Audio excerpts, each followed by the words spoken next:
Assalamualaikum warahmatullahi wabarakatuh. Waalaikumsalam warahmatullahi wabarakatuh. Gimana kabarnya adik-adik sekalian? Baik, Kak. Alhamdulillah. Oke.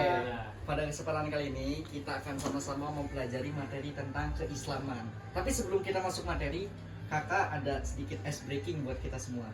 Jadi kalau misalnya nanti kakak bilang tepuk akidah, kalian tepuk satu kali. Coba tepuk akidah.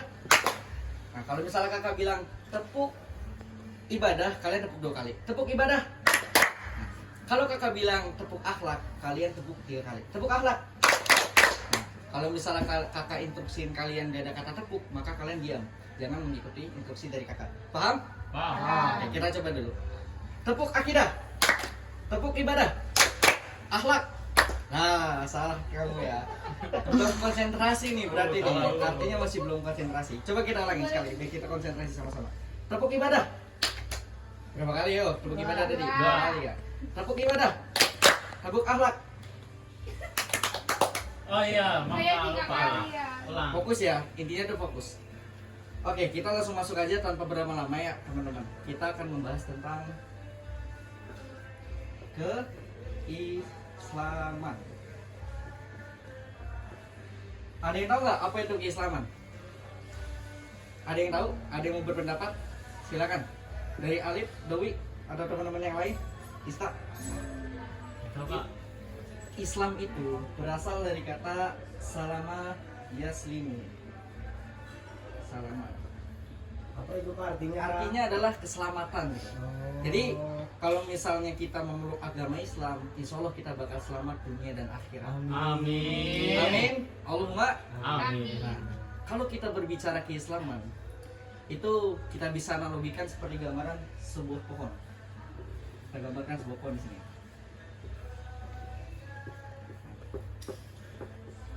Maaf kalau gambar saya agak jelek ya. Kan kalau pohon itu ada apa aja? Ini dari bawah. Apa? Akar, ada akarnya.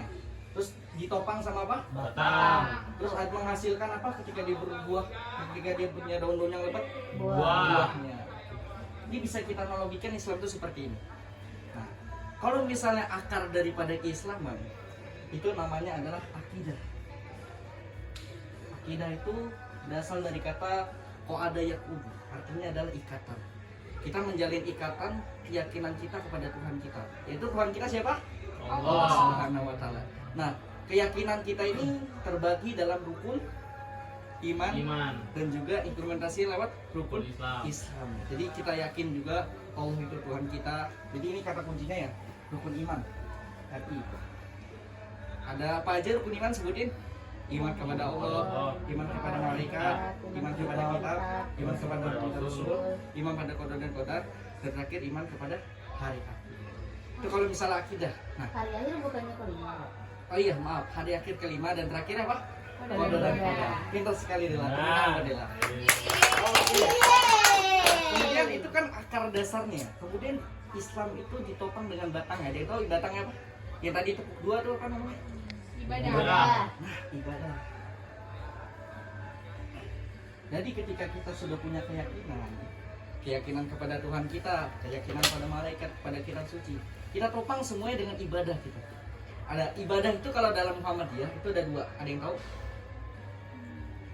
Ada yang namanya ibadah ghairah mahdhah dan juga ada yang namanya mahdhah. Ada yang tahu bedanya? Kalau misalnya ibadah mahdhah itu adalah ibadah yang terikat dengan waktu. Contohnya apa nih? Salat yang terikat dengan waktu. Puasa, Ramadan, apalagi? Zakat fitrah ya. Itu ibadah-ibadah yang terikat waktu, itu masuk ke ibadah mahdhah. Tapi kalau ghairu mahdhah, itu adalah ibadah yang tidak terikat dengan waktu. Apa contohnya? Berbuat baik, apalagi? Nolong orang. Menikah, apalagi? Nolong orang. Menolong orang. Nah, itu. Mantap. Kita mau menikah nih kayaknya. Oke, itu seputar ibadah ya. Jadi keyakinan kita itu kita topang juga dengan pelaksanaan ibadah baik mahdhah maupun luar mahdhah. Dan buahnya apa tadi yang ketemu ketiga? Akhlak. Akhlak. Nice, kawan. Akhlak.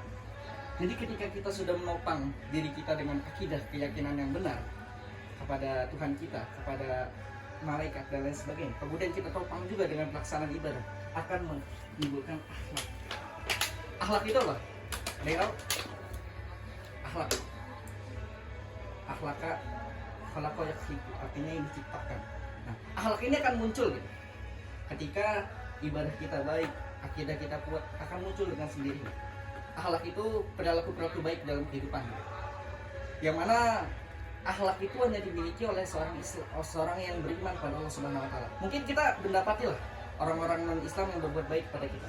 Akan tapi itu bukan akhlak, tapi adalah moral atau attitude lah. Kalau misal akhlak ini ada nilai selingan keislaman yang di sana, ditopang dengan ibadahnya, dengan akidahnya. Bahkan tahu nggak Nabi Muhammad itu diciptakan berapa? Kamu Akhlak. betul sekali Alif, nice. Ada hadisnya Alif apa nggak? Inama buistu liutamina karimal akhlak. Kata Nabi Muhammad, sesungguhnya aku diutus ke muka bumi untuk menyempurnakan akhlak manusia. Jadi itu adalah tujuan utama kita. Ketika ibadah kita sudah kuat, ibadah kita kuat, kita berharap berbuat akhlak baik dalam kehidupan. Ya mungkin itu materi seputar keislaman yang dapat kakak sampaikan. Semoga ada manfaatnya. Kurang lebihnya mohon dimaafkan. Wassalamualaikum warahmatullahi wabarakatuh. Waalaikumsalam warahmatullahi wabarakatuh. Tepuk tangan buat kita semua. Masih